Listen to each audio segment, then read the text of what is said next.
என் வாழ்க்கையில நடந்ததை பத்தி எல்லாமே நான் சொல்லிட்டேன். அதுல இன்னும் பேசுறதுக்கு என்னக்கா இருக்கு? அதான் சொன்னேனே, திரு வந்துட்டு சொல்றேன்னு. எங்க திரு? நான் அப்பவே வர சொன்னேனே. இரு, திருக்கு ஃபோன் பண்ணி பாக்குறேன்.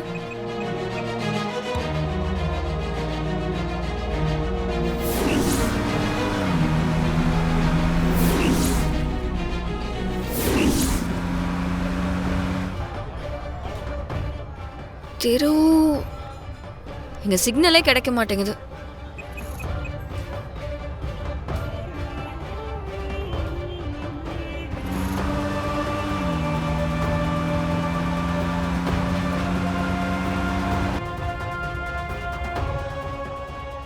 ஓ, இங்க டவர் கம்மியா இருக்கு. நீங்க இரு, நான் கால் பண்ணிட்டு வந்துடுறேன். இதுல அவரு வேற வராருன்னு குண்டு தூக்கி போட்டுட்டாங்களே. அவர் எதுக்கு இங்க வரணும்? இன்னைக்கு என்ன நடக்க போகுதுன்னே தெரியல.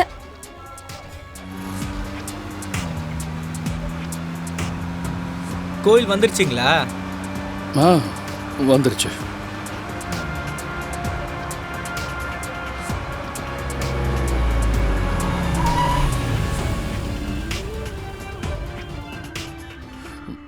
ஒரு நிமிஷம்.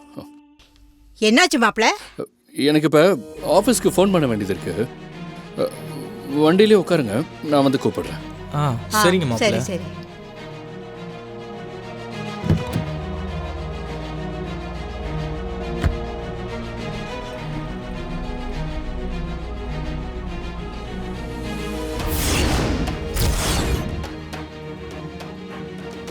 ஐயோ, திவ்யா வந்துட்டாளா? அப்ப திவ்யாவும் மகாவும் கண்டிப்பா உள்ளதான் இருப்பாங்க.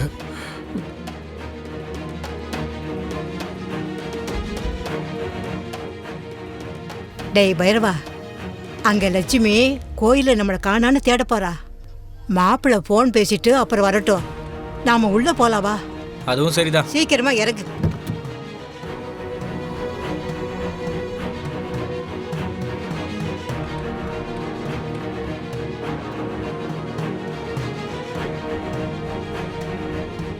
மாப்பிள்ள, நீங்க போன் பேசிட்டு வாங்க, நான் உள்ள போய் லட்சுமியை பாக்குறோம்.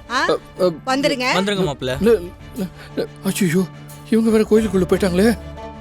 மகாவி திவ்யாவையும் ஒன்னா பார்த்தா என்ன ஆகும் தெரியலையே.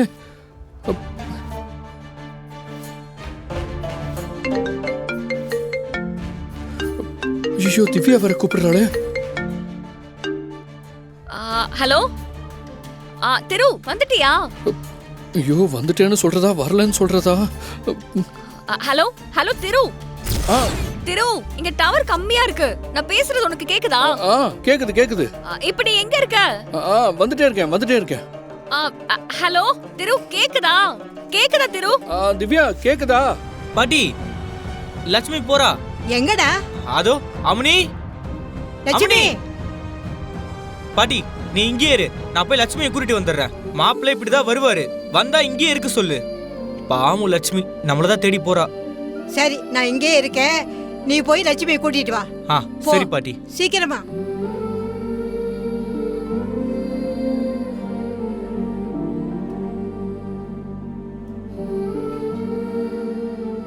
திவ்யா கேக்குதா?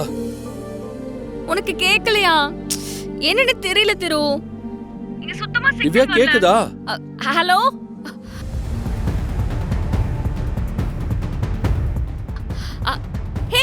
ஹே திரு, இங்க பாரு திரு, இங்க பாரு திரு. இரு, நானே அங்க வரேன். வா.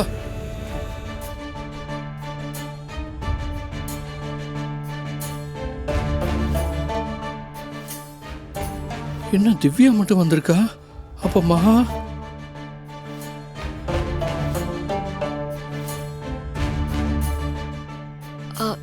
திரு, மகாவையும் வர சொல்லிருந்தேன், அவ அப்பவே வந்துட்டா. உள்ளதான் திரு வெயிட் பண்ணிக்கிட்டு இருக்கா. வா. ஆமா, மகா கிட்ட ஏதோ முக்கியமான விஷயம் பேச போறேன்னு சொன்னியே, என்ன விஷயம்? அத பேசதான் இப்ப நம்ம வந்திருக்கோம். வா. திவ்யா ஒரே நிமிஷம். கண்டிப்பா நான் வரணுமா? இல்ல, ஏன் கேக்குறேன்னா எனக்கு நிறைய வேலை இருக்கு. நீ இல்லாம எப்படி திரு? மகா லைஃப்ல ஒரு முக்கியமான டிசிஷன் எடுக்கணும்னா அது நானும் நீயும் சேர்ந்து எடுத்தா தானே கரெக்டா இருக்கும். அது என்ன விஷயம், என்ன டெசிஷன்? மகா சொன்னதை நீயும் கேட்டல. அவளை அப்படியே விட்டுறக்கூடாது திரு. அதுக்கு தான் நான் ஒரு முடிவெடுத்திருக்கேன். அப்போல இருந்து டெசிஷன் சொல்ற, என்ன டெசிஷன் சொல்ல மாட்டேங்கிற? சொல்றேன். அவ கழுத்துல இருக்கிற தாலி தான் அவளுக்கு பெரிய ப்ராப்ளமே. அவ ஹஸ்பண்டோட சேர்ந்து வாழ்ந்தா கூட ஓகே திரு. ஆனா அவ ஹஸ்பண்ட் வந்து இன்னொருத்திய லவ் பண்ணி அவளை கல்யாணம் பண்ணிக்க போறாராமா. அப்போ இவ மட்டும் எதுக்கு தாலியை கட்டிட்டு கஷ்டப்படணும்? அதனாலதான் திரு அந்த தாலியை கழட்டி கோவில் உண்டியல்ல போட சொல்ல போறேன்.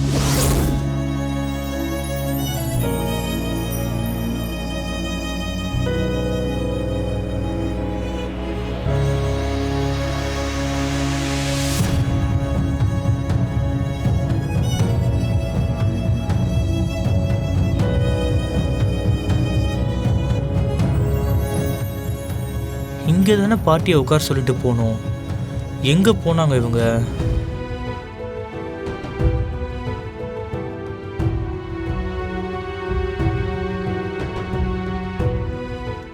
நான் அப்படி சொல்லும்போது அவ எப்படி ரியாக்ட் செய்வான்னு என்னால ஜட்ஜ் பண்ணவே முடியல. நீயும் கூட இருந்தா கொஞ்சம் நல்லா இருக்கும் திரு. நீயும் அவளுக்கு எடுத்து சொன்னாதான் நாம சொல்றது அவ நல்லதுக்கு தானே அவளுக்கு புரியும். அதுக்காக தான் சொல்றேன், நீயும் கண்டிப்பா இருக்கணும்.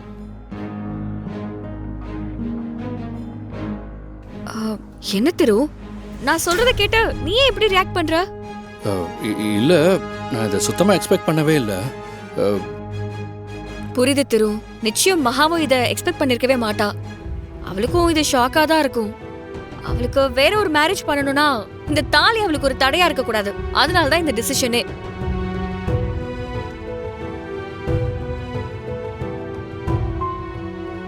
சரி வா திரு, நம்ம போய் மகா கிட்ட பேசலாம்.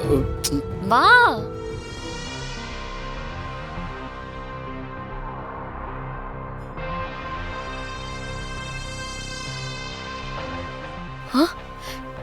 எங்க போனா?